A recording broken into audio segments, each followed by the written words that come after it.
Você está com Luiz Pereto. Entrevista.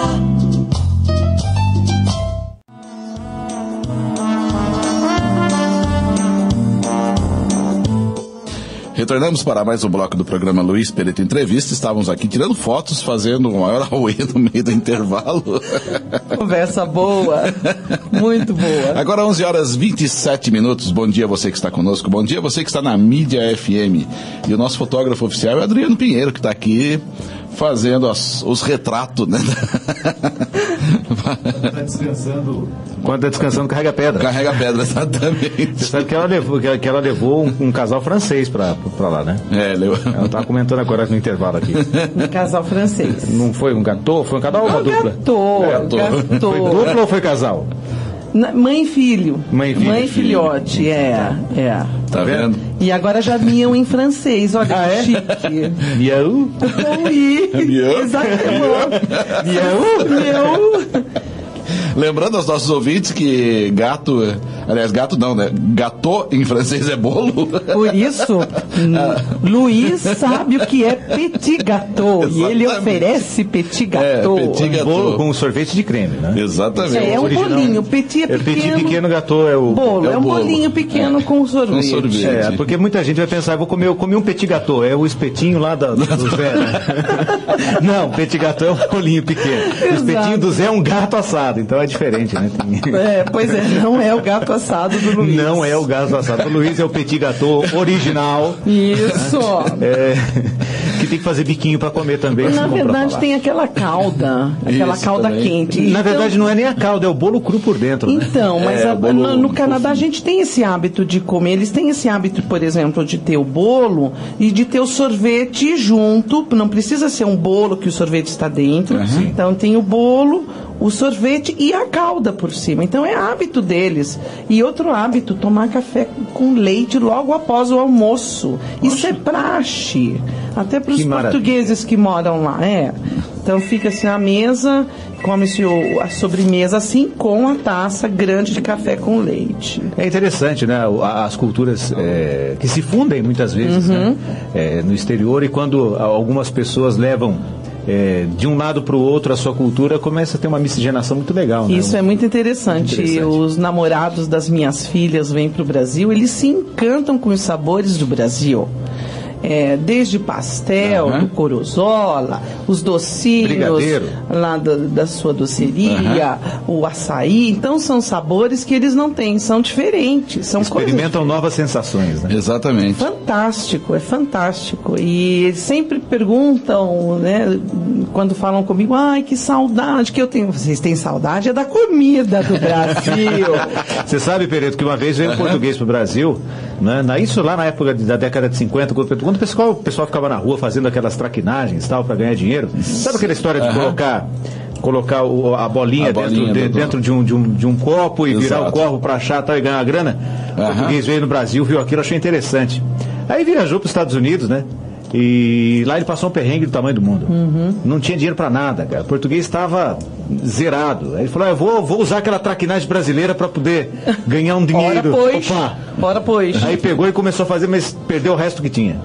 Por quê? Colocou o copo de vidro. Tchau pra vocês. Sabe que eles fazem as mesmas piadas conosco? Que eu sei.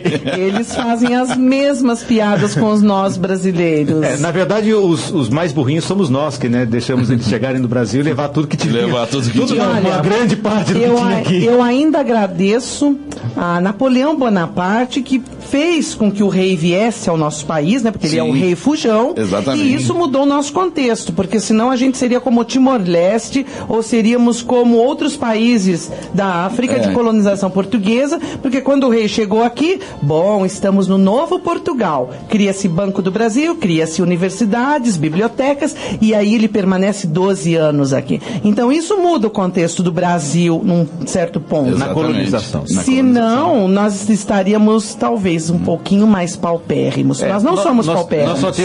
Nós só temos uma média de, vamos lá, 2.000 anos de diferença, ainda temos muito a crescer, mas... Eu acho que a gente tem muita coisa boa aqui. Isso faz parte do meu trabalho. Exatamente. Mostrar o que o Brasil tem de bom, apesar de nós termos 500 e poucos anos, o Canadá é muito mais novo que nós. É um outro tipo de colonização, mas nós temos... eu não digo mais. Antes eu trabalhava dizendo o Brasil, a nação do café. Não. O Brasil, o celeiro do mundo. Porque eu tenho descoberto certas coisas no Brasil que nem nós brasileiros temos consciência. O brasileiro, ele não se interessa por sua história, muito menos se interessa por criar coisas novas ou por descobrir coisas novas sendo criadas, né? Muitas vezes a gente tem coisas no Brasil que são muito mais vistas, a própria música, né? Sim. A música brasileira é muito mais valorizada fora do Brasil, a verdadeira música brasileira, digo, de MPB. Exatamente. Né? Ela é muito mais valorizada fora do Brasil do que dentro do Brasil. Eu vou te dizer que na Biblioteca de Quebec, a grande Biblioteca de Quebec, que ela é composta de 4 andares de um quarteirão inteiro. E ali a gente tem um andar e tem uma seção só para a música brasileira. Você vai lá, você encontra raridades, desde Clube da Esquina, com os Meninos de Minas, ou música de raiz, como Almir Sater. Você encontra coisas assim, pérolas. Eu falei, se tem, é porque tem quem gosta. Exatamente. Aqui você não acha. É exatamente o que eu ia dizer agora. Quando se você encontra no Brasil, onde você encontra no Brasil um acervo oficial, não é? Vamos dizer assim, de música popular brasileira. Museu da música popular brasileira. Você não encontra. E aí fora daqui o pessoal dá muito mais valor. Eu tenho dó, eu trabalho na Rádio Bragança, o pessoal sabe, e eu tenho dó de mais de 30 mil discos que estão jogados no porão da rádio. Ai, dá pra mim, eu coleciono. Não dá, não vende, não troca, mas também... É uma judiação. Eu tenho um sonho ainda que eu vou realizar, que é fazer uma rádio escola com equipamentos antigos e com vinil. E fazer dessa rádio escola um lugar, um ponto de partida para a cultura. Preservação. A cultura da música brasileira, exatamente. dentro do segmento rádio. Eu acho que é muito interessante, muito importante a gente guardar a nossa memória dessa forma. E eu estou atrapalhando a entrevista de você. Tchau. Bom dia a você. Bom dia. Esse foi Adriano Pinheiro, nosso grande colega radialista aí, que logo... Aliás, eu preciso marcar uma entrevista com ele. Muito bom. Gente boa pra caramba. Mas voltando. Bom, vamos falar um pouquinho agora então sobre o seu negócio. Como é que você está apresentando o Brasil? E eu diria, não só o Brasil, mas principalmente Socorro. Né? Para os canadenses. Né? Então... Como foi essa ideia? Como você desenvolveu esse embrião de levar produtos brasileiros, né, socorrenses, para o Canadá? Então, depois de toda essa manobra, essa trajetória dentro do Canadá. Então. Aí depois que eu saí da universidade, que eu fui trabalhar para o conselho, eu, na verdade, como eu falei, eu não queria me sentir uma secretária de projetos. Exato. Projetos dependendo sempre de verba, de instituições, de governo. E não que eu não goste da gestão dos projetos, mas eu me sentia um pouco limitada. Eu gosto de ser dona do meu tempo, que é o meu recurso mais caro. É o meu tempo. Com certeza. É com ele que eu faço dinheiro. E vendo o Brasil com o potencial que ele tem, e vendo, estando lá, vendo a cultura, eu comecei a enxergar certas oportunidades e também esse perfil empreendedor que eu tenho. Isso eu não tenho como negar, isso é familiar, né? Tá na veia. Então eu comecei a trabalhar com capim dourado, eu comecei a trabalhar com pedras semi-preciosas, com joias, com até mesmo técnicas como crochê, renda de filé, e apresentando em alguns salões, em alguns eventos. Então, não eram vendas significativas, pontuais, e eu, na verdade, comecei a prospectar de uma outra forma. O que é que pode ser interessante? Eu, como consumidora brasileira, né, chegava no supermercado, até hoje eu não vejo café brasileiro nas prateleiras do Canadá. Exato. Eu falei, como isso? Não é possível. Nós temos 287 anos de tradição em exportação, em produção, e isso aqui não existe no Canadá. Então é onde eu comecei a pensar. Nós temos o café, é a segunda bebida mais consumida no mundo. Nós somos o maior produtor e exportador. Nós temos uma variedade de sabores de café em função das diversas regiões. Exato. E nesse contexto eu falei, eu tenho que mudar o meu foco, eu tenho que trabalhar com algo e o consumo, né, intenso. Então, eu comecei a abrir uma empresa de importação, que se chama Arte Brasil Importação, exatamente porque eu quero dar o foco daquilo que diferencia de primeiro mundo. Primeiro mundo é escala industrial, é tudo a nível tecnológico. E o Brasil tem muita coisa que eu acho que o artesanal faz a diferença, né? Com certeza. Então, o café artesanal, a torra artesanal, o cultivo, apesar da gente ter toda uma tradição, isso poderia ser trabalhado, e não somente com o café, porque o café é um produto, mas a gente pode ter uma gama de produtos brasileiros, né?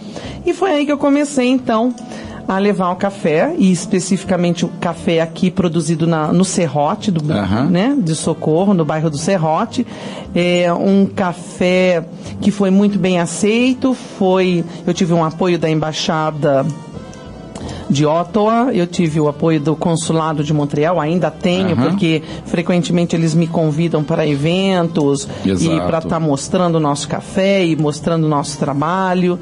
E então eu comecei a fazer esse trabalho, né? Importei uma quantidade, comecei a colocar, participei da Feira Internacional de Alimentos, e ali é que eu comecei a ter outros contatos de clientes que buscam outros produtos do Brasil. Isso abriu os meus olhos.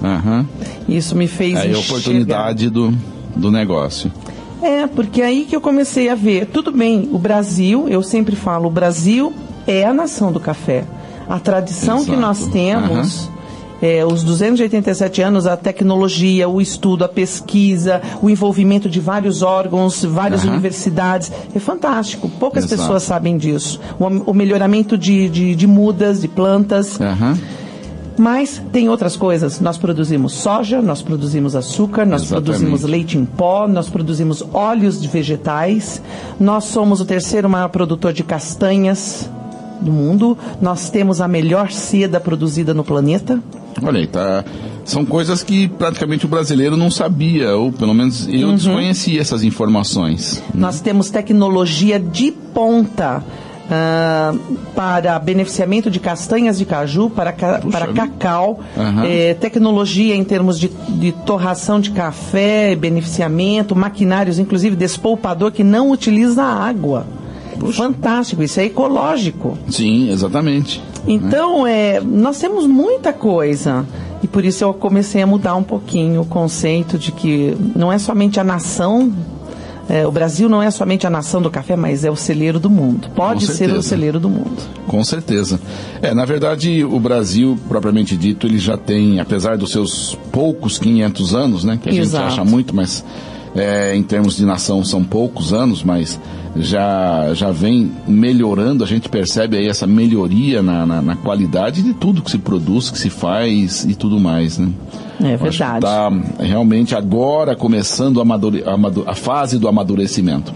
Eu acho que isso exige uma postura individual de cada um, porque nós temos, cada um dando, sabe, o máximo de si. Exato. Imagine o que não pode chegar a um país. Com certeza. Se todos derem o máximo de si e deixar de lado essa questão, eu acho que no Brasil foi institucionalizada a desonestidade como uma forma de ganhar a vida. Exatamente. E isso é muito prejudicial para todos nós. Então, por que eu tenho que levar vantagem em cima de alguém para fazer o meu? Não. Exato. E se a gente pensar no todo, então a gente consegue mudar o contexto desse país, em termos de crise, em termos de política. Eu sempre falo, a crise é moral e política. Exato. Mas exige de nós, cidadãos, organizar a própria casa, organizar as próprias coisas e ter postura ética. Exato, é importante isso.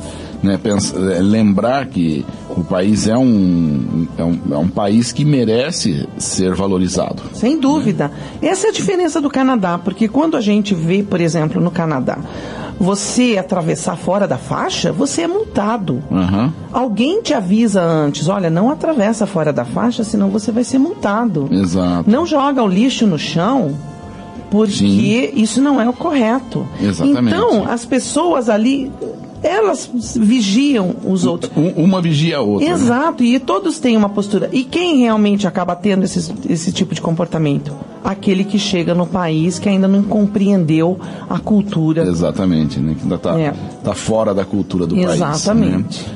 Gisele, agora 11h42, nós vamos para o nosso apoio cultural rapidinho, nós já voltamos para a gente continuar. E aí sim, aí vamos falar especificamente dos produtos que você leva, que literalmente você leva e traz, né? Na você verdade, leva uma coisa e traz outra. Na verdade, é o potencial do Canadá, o potencial do Brasil e o potencial, né, para outros países aí. Exatamente, né? Pra gente que os nossos ouvintes conheçam e saibam até onde está indo parar os produtos brasileiros, né? É. Mas voltamos já. 2 minutinhos e estaremos de volta.